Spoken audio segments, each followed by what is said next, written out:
authoritarianism and nationalism make no sense against the global threat.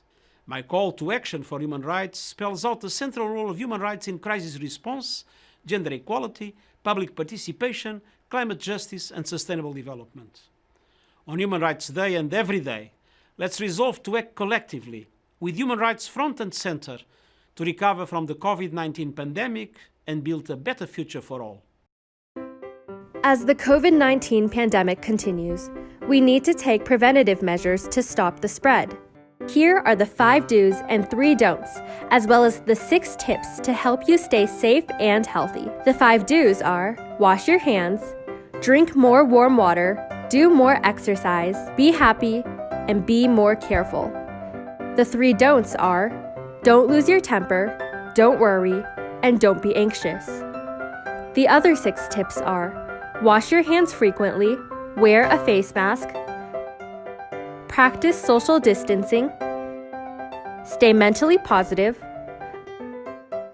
avoid touching your eyes, nose, and mouth, and increase your lung capacity with breathing exercises.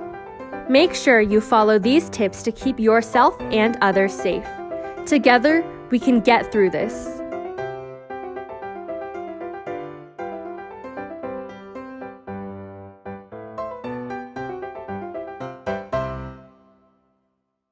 With strong solidarity, we can build a world that is more resilient, sustainable, and just.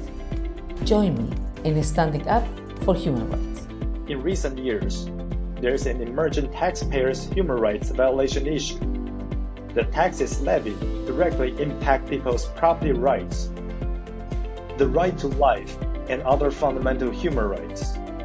It also affects the continued existence of the family, the survival of children's growth, the stability of social and economic development.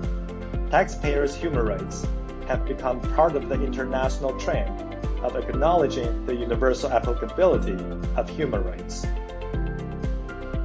European Court of Human Rights stated, in the case of year 2011, that taxes cannot be used as a tool to persecute groups a government has labeled as cults.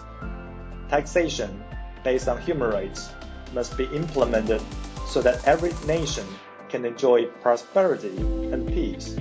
72 years have passed since the United Nations adopted the Universal Declaration of Human Rights, a human charter to respond to the carnage and denigration of our human dignity wrought by World War II.